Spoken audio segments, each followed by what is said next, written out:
Hey guys, welcome back to Dave Does It. I'm Dave, and sometimes I do things. And one of the things we're doing today is we're going over our auction truck. So right now it's the weekend after Christmas. This truck came in the weekend before Christmas. It was miserably cold here. The broker called me. I didn't want to deal with filming nothing. I could barely deal with loading the truck up. But we got the truck loaded up on the trailer, brought it home, and it sat there until Christmas Eve. And the reason I didn't do anything with it till Christmas Eve is, well, Mrs. C had to work on Christmas Eve. So I got the truck unloaded, put it up over here by the garage. I pressure washed all the road south off of it.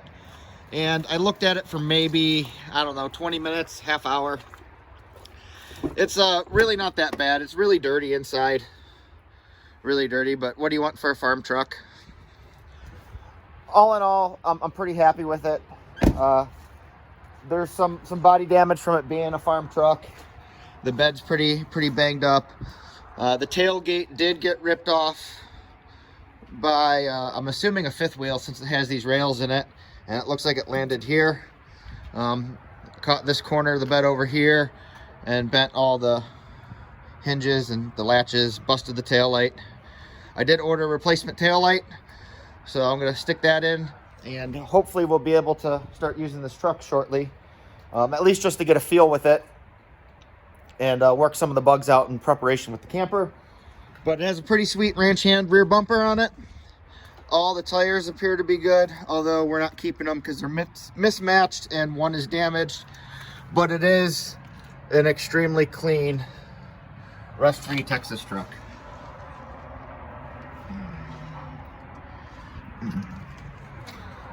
So one key thing that makes me a little excited, as you just seen in that shot, it's still full weight. I guess how the diesel market is referenced. But I'm going to pop the hood here and show you a couple things.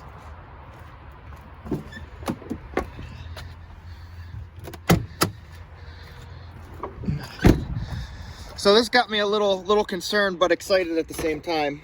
And let's try to get this guy open with one hand here. There we go. So first off, look how clean this engine bay is. I haven't seen an engine bay this clean in an 11-year-old truck up here ever. This is how things look, you know, when you first buy them off the lot, and after the first winter they're, I don't know, I guess horrendous. The corrosion starts setting in. So hopefully it stays nice. But one of the key things that I noticed is the throttle valve. I'm assuming that's a solenoid for the EGR. And then the EGR itself. So this truck has no check engine light, no current fault codes, but still full weight. So I want to say I'm pretty positive that she took a diet pill and just hasn't lost any weight yet. So that's exciting for me because it's going to save us some money. Front bumper's beat up, which I knew in the pictures. I'd like to get some kind of winch bumper or a ranch hand style bumper that I can put a winch on. The inner fender wells are eat up from having the 285s on it, stock height. The torsion bars don't appear to be adjusted yet. And I tried to straighten this running board out a little bit. It was broken in the auction photos. I don't know if they caught it on something or if it rusted from the inside, but this bracket is broke on the body mount. And then this tube's cracked. So there's a company that makes a set of actual frame mounted rock sliders that integrate a Nerf bar, and they're full length, right? So it would run wheel well to wheel well. And I thought about ordering those since they're built to order and seeing if they could put a custom add a tab for my camper tie down. And that saves me from buying camper tie downs. But until we get to that point and work through the rest of the truck and see if we have any budget for something like that left over, I'm going to pull this running board off. I'll cut it, sleeve it with a piece of exhaust tubing, and then weld that middle cab mount back up. At least then Mrs. C will be able to get in and out of the truck comfortably while we're working out some bugs and seeing what we actually got to work with. But yeah, I'm extremely happy. You know, the bed is beat up, which I knew about. It did come with the tailgate, so I got the rear camera that I could relocate to the camper. That door is locked. That's cool. I guess just the driver's side's unlocked right now. But all in all, I'm happy. It's going to need a very, very good deep cleaning. And let's see if I can... I intend to pull the rear seat out, and we're going to do some kind of build out back here. So I think the passenger side, we're going to end up having a platform about console level with a couple pull-out drawers over there, and then maybe a storage cubby. And then same thing over here, except it'll be pull-out drawers the whole height to give us kind of a dresser slash storage bin to help organize. But we'll have that platform from the middle seat to the passenger side for the dogs. All in all, I'm pretty happy. There is an issue with the switch for the child locks. These child locks are all electric. There's no more little tab down here by the latch that you could flip. And they're staying engaged. So you can't open the rear doors from the inside, but with the build out, that's not an issue for us anyways. But yeah, I think this is going to turn out pretty well. I'm pretty excited for it. There is one issue that I noticed kind of looking at this and looking back at the camper and then back to looking at this. And I was like, wait a minute. So I went and got a tape measure. So the step height for the bed rails is roughly 3.5 inches taller than the step height for the camper. So we're gonna have to make a platform to set the camper on when we place it in here. And you know, the rear of this camper isn't supported. So since this Alaskan was custom ordered with this gray tank back here that we have, it's not designed to have the rear 2 feet supported. So I can't place it on a tailgate. And I'm like, well, I thought about removing the gray tank so it could sit on the tailgate again, and it'll be just set up where we use a little disposable can or a bucket for our gray water source. But this one was constructed like the flatbed models or the maybe service truck models where it's full width, right? So normally you'd have a cutoff line here and then your step. So since this box is here, here's the original like pickup truck flare. So this should continue straight back. Since it has this bump out, even if I remove that gray tank, I won't be able to set it on the tailgate. So I thought about removing them. I'm not going to get that involved. We did a little update on the camper, and the one cubby actually makes sense for additional storage. I'm going to put some things in there, but that'll be in another video about the camper. This is just to update what we found on the truck. I'm going to get this tail light thrown in here, and it's pretty much going to sit like this until we start working on it.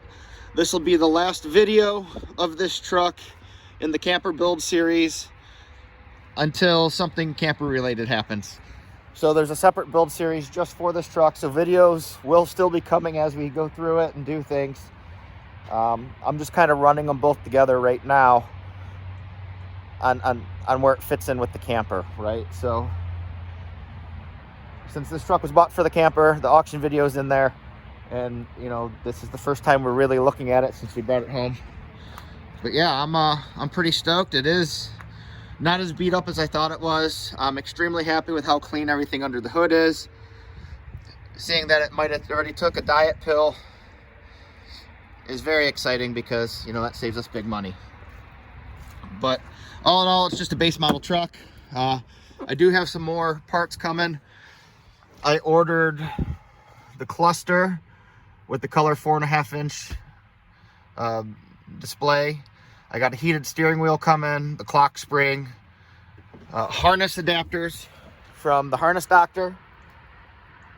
I'm gonna see if I could program the cluster with my scan tool. I bought 2 of them, and one was a complete accident. One was a used one that I lowballed and I didn't think that they'd take, and then I found a deal on a brand new in-box one, so I bought that, and then my offer was accepted. So we have 2 clusters coming, 2 flavors to choose from. They're both blue. But one is a carbon fiber backlay with the Z71 off-road stuff on it, and the other one's just standard. And then we got a big Apple CarPlay Android radio coming. It's not like a Tesla style or something super huge. I'm not a big fan of big screens like that. I was looking at some of the 10-inch displays. There's 13-inch displays, like anything in between. But none of them had volume knobs. So the one that I ordered, I think, is only an 8-inch, but it has a volume knob and a tune knob still, so you don't have to go through the display by itself. The radio still does accept steering wheel controls, which we are adding, so that would be a bonus. But I was thinking if we're cruising down the road, Mrs. C wants to talk to me, or I just want to reach over and turn down the radio, you know, there's too much fumbling around, and I don't want to be swiping screens and doing all that. So it was a little more budget affordable because of that, but we have volume knobs, and it should all integrate pretty easily. There is a center console seat for sale local. I thought about going and buying. The guy actually has a full seat set too that's black with a power driver's seat. I might go pick up instead of leaving these, but the only reason I'm thinking about that is because then it has the lower console storage. This truck being a base model, there's no latch, so this is all hollow.